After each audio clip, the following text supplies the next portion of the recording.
வணக்கம். பரபரப்பு மீடியா செய்திகளுக்காக நான் நிரோஷன். அமெரிக்க விமானப்படையின் தண்டர்பேர்ட்ஸ் படைப்பிரிவு இயக்கிய F-16C விமானம் இன்று கலிபோர்னியாவில் விபத்துக்குள்ளாகி தரையில் விழுந்தது. ஆனால் இது ஒரு சாதாரண விபத்து இல்லை. இந்த விபத்து அமெரிக்க விமானப்படையின் கடந்த சில மாதங்களாக கூடி வந்த பராமரிப்பு நெருக்கடியை நேரடியாக வெளிச்சத்திற்கு கொண்டு வந்திருக்கிறது. இந்த விபத்து நாம் காணொலியை தயாரிப்பதற்கு சில மணி நேரத்திற்கு முன்புதான் நடைபெற்றது. அதனால் விமானத்தை செலுத்திய விமானி எஜெக்ட் செய்யப்பட்டு பத்திரமாக தரையிறங்கினார் என்பதை தவிர வேறு தகவல்கள் எதுவும் வெளியாகவில்லை. அப்படி இருந்தும் இந்த காணொலியை நாம் தயாரிப்பதற்கு முக்கியமான காரணம் ஒன்று உண்டு. அந்த விபத்து நடந்த இடம் மற்றும் அந்த வான் பகுதி.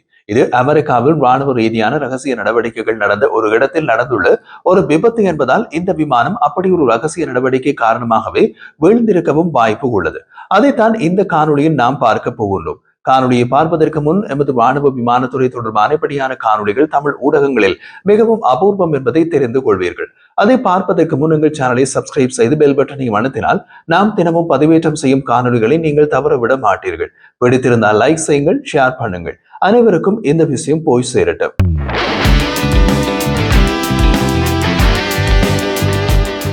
அமெரிக்க விமானப்படையின் F-16C விமானம் இன்று கலிபோர்னியாவில் விபத்துக்குள்ளாகி தரையில் விழுந்த இடம் வான் பகுதி மிக முக்கியமானது என்று குறிப்பிட்டிருந்தோம். அது என்ன முக்கியத்துவம்? F-16C பறந்த வான் பகுதி ஒரு கட்டுப்படுத்தப்பட்ட வான்பரப்பு, அதாவது கண்ட்ரோல்ட் ஏர் ஸ்பேஸ். அதன் அர்த்தம் இங்கு ராணுவ விமானங்களை தவிர வேறு எந்த விமானமும் பறக்க நிரந்தர தடை உள்ளது. கட்டுப்படுத்தப்பட்ட வான்பரப்பு என்றால் அதற்கு கீழே உள்ள தரைப்பகுதியில் யாரும் பார்க்க கூடாது என்ற ரகசிய நடவடிக்கைகள் நடக்கின்றன என்று அர்த்தம். அந்த வான்பரப்பின் கீழே இருப்பது அமெரிக்க கடற்படையின் சைனா லேக் நாவல் ஏர் ஸ்டேஷன். இது ஒரு சாதாரண ராணுவ தளம் அல்ல.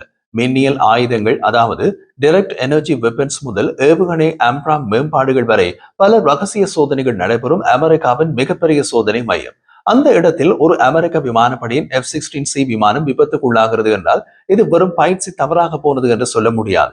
விமானம் பறந்து கொண்டிருந்த போது கீழே என்ன ரகசிய சோதனைகள் இடம்பெற்றன என்பதையும் பார்க்க வேண்டும். மின்னியல் ஆயுதங்கள், ஏதாவது டைரக்ட் எனர்ஜி ஆயுதங்கள், மின்னியல் சாதனங்கள் செயலிழக்க வைக்கக்கூடியவை. அவை F-16 விமானத்தின் மின்னியல் சாதனங்களை செயலிழக்க வைத்ததால் விமானம் செயலிழந்த நிலையில் வீழ்ந்திருக்கலாம். நாம் கூறுவது ஒரு சாதாரண சந்தேகம் அல்ல, சந்தேகத்திற்கு ஒரு காரணமும் உள்ளது. அமெரிக்க விமானப்படை விபத்து நேரமாக 10:45 என்று அறிவித்துள்ளது. ஆனால் உள்ளூர் மீட்புத்துறைக்கு விபத்து குறித்து 10:30 வந்துவிட்டது.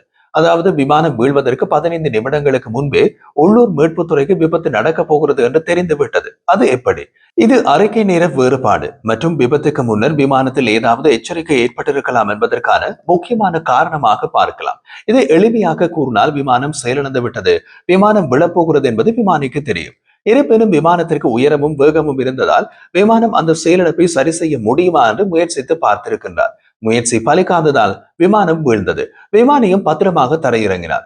மிக முக்கியமான தொழில்நுட்ப விளக்கம் என்னவென்றால், அமெரிக்க விமானப்படையின் தண்டர்பேர்ட்ஸ் படைப்பிரிவு பயன்படுத்தும் F-16C விமானங்கள் ACES-2 எஜெக்ஷன் சீட், அதாவது விமானியின் ஆசனம் குறைந்த உயரத்தில் விரைவாக செயல்படும். இதனால் விமானி கடைசி வினாடி வரை விமானத்தின் கட்டுப்பாட்டை மீட்க முயன்றிருக்க வாய்ப்பு உள்ளது. இந்த விபத்து வேறு சில கேள்விகளையும் எழுப்பி உள்ளது. அதை பார்ப்பதற்கு முன் பரபரப்பு மீடியாவில் நமது ராணுவ புலனாய்வு புரிவதற்கு இலகுவாக உள்ளதா, இதில் விஷயம் உள்ளதா, வேறு ஏதாவது ஊடகத்தில் இப்படி விலாவரியாக பார்த்திருக்கிறீர்களா? இது பயனுள்ளது என்று நீங்கள் நினைத்தால் எங்கள் சேனலை சப்ஸ்கிரைப் செய்து பெல் பட்டனை அழுத்தினால் நாம் தினமும் பதிவேற்றம் செய்யும் காணொலிகளை நீங்கள் தவறவிட மாட்டீர்கள். பிடித்திருந்தால் லைக் செய்யுங்கள், ஷேர் பண்ணுங்கள். F-16C விமான விபத்து தொடர்பான மற்றொரு உண்மையான கேள்வி பராமரிப்பு சுழற்சி, அதாவது மெயின்டெனன்ஸ் சைக்கிள். தண்டர்பேர்ட்ஸ் படைப்பிரிவு பயன்படுத்தும் F-16C விமானங்கள் Block 30, 32. இவை பலவற்றின் கட்டமைப்பு பரப்பு காலம், அதாவது ஸ்ட்ரக்சரல் அவர்ஸ் 12,000 கடந்திருக்கின்றது. தண்டர்பேர்ட்ஸ் படைப்பிரிவு வான் சாகசங்களை நடத்தும் படைப்பிரிவு. மிக உயர்ந்த G திருப்பங்கள் செய்யும் நிகழ்ச்சி பரப்புகள் இந்த விமானங்களை அதிகமாக தளர்ச்சி அடைய செய்கின்றன. அதனால் F-16C விமான விபத்திற்கு அது கூட காரணமாக இருக்கலாம். அமெரிக்கா தற்போது 1200க்கும் மேற்பட்ட F-16 விமானிகளின் பற்றாக்குறை இருப்பதாக ஏற்கனவே அறிவித்துள்ளது. அதே பிரச்சனை இந்த நிகழ்ச்சி குழுவையும் பாதித்திருக்கிறதா என்பதையும் பார்க்க வேண்டும். காரணம், விமான சாகசம் செய்யும் இந்த விமான படைப்பிரிவில் இருந்து விமானிகள் விலகினால் அவர்களை உடனடியாக மாற்றீடு செய்ய முடியாது. காரணம், இவர்களுக்கு முற்றிலும் வேறு விதமான பயிற்சிகள் அளிக்கப்படுகின்றன.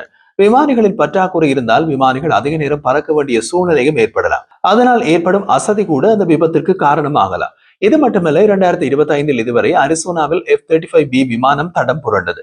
புளோரிடாவில் F-22 முன் சக்கரம், அதாவது நோஸ்கியர் சுருண்டது. இப்போது F-16 விபத்து. இந்த வரிசை அமெரிக்க விமானப்படைக்கு விமான தொகுதி முழுவதும் தளர்ச்சி பிரச்சனை இருக்கலாம் என்பதை காட்டுகின்றது. அடுத்து பார்க்க வேண்டியது விபத்துக்குள்ளாகி விமானம் விழுந்த இடம் உலர்ந்த ஏரி பகுதி, அதாவது ரைட் லேக் பெட். இது மிக வேக தாக்கம் பிளஸ் எரிபொருள் எரிவு உருவாக்கும் ப்ரொஃபைல். விபத்து நடந்த போது படமாக்கப்பட்ட காட்சிகளில் தெரிந்த புகைத்தூண் மற்றும் கருகிய அமைப்பு இது தாக்கத்திற்கு பின் ஏற்பட்ட தீ என்பதை தெளிவாக காட்டுகின்றது. அதாவது விமானம் வானில் எரியவில்லை, ஆனால் இந்த சம்பவத்தை விசாரணை அறிவியலாக மாற்றுவது சைனா லேக் கோணம். அந்த நாளில் அந்த பகுதியில் என்ன ஆயுத சோதனை நடந்தது, ஏதாவது உணர்வி சோதனைகள் அதாவது சென்சர் ட்ரையல்ஸ் நடந்தனவா, எந்த மின்னியல் குறுக்கீடு இருந்தது, இவை கூட விமானத்தை வீழ்த்தி விடலாம். இதே பகுதியில் நடந்த விபத்துக்கள் பற்றி கடந்த கால பகுதிகள் கூறுவது 2019 FA-18 விபத்து, 2020 ட்ரோன் விபத்து, 2022 அறிவிக்கப்படாத ஒரு விமான மிஸ்காப், இவை எல்லாம் இந்த பகுதியில் தானே நடந்தன. இந்த பின்னணியில் F-16 விபத்தை விமானி தவறு அல்லது சாதாரண இயந்திர கூளாறு என்று மட்டும் சொல்லிவிட முடியாது. இது பராமரிப்பு குறைவு, கட்டமைப்பு தளர்ச்சி, மின்னியல் குறுக்கீடு அல்லது என்ஜின் காற்றோட்ட குறைவு ஏதோ ஒன்று ட்ரிகர் செய்திருக்கின்றது. ஒபிஷியல் புலன் விசாரணை இதை பராமரிப்பு ஏரோடைனமிக்ஸ் பிளஸ் பராமரிப்பு கோணத்தில் பார்க்கலாம். ஆனால் உண்மையான ராணுவ பார்வையாளர்கள் பார்க்கும் கேள்வி வேறு. தண்டர்பர்ட் ஜெட் ஒரு உயர்மட்ட காட்சி திறன் விமானம். அது விபத்துக்குள்ளாகும் போது அமெரிக்க விமானப்படையின் உயர்நிலை தயார்நிலை இன்டர்னல் ரெடினஸ் வெளிச்சத்துக்கு வருகின்றது. அந்த தயார்நிலை தான் இப்போது மிகப்பெரிய கேள்வி. இவை அனைத்தும் அடுத்த வாரங்களில் வெளிவரும் விசாரணை அறிக்கையில் மட்டுமே அறியப்படும். ஆனால் இப்போதே தெரிந்திருக்கும் உண்மை ஒன்றுதான், இந்த F-16C விபத்து அமெரிக்க ராணுவ விமானப்படையின் உள்நிலை பராமரிப்பு சவால்களையும் ரகசிய சோதனை பகுதிகளில் பறக்கும் பாய்ச்சலின் அபாயத்தையும் மிக தெளிவாக சொல்லி தந்திருக்கிறது.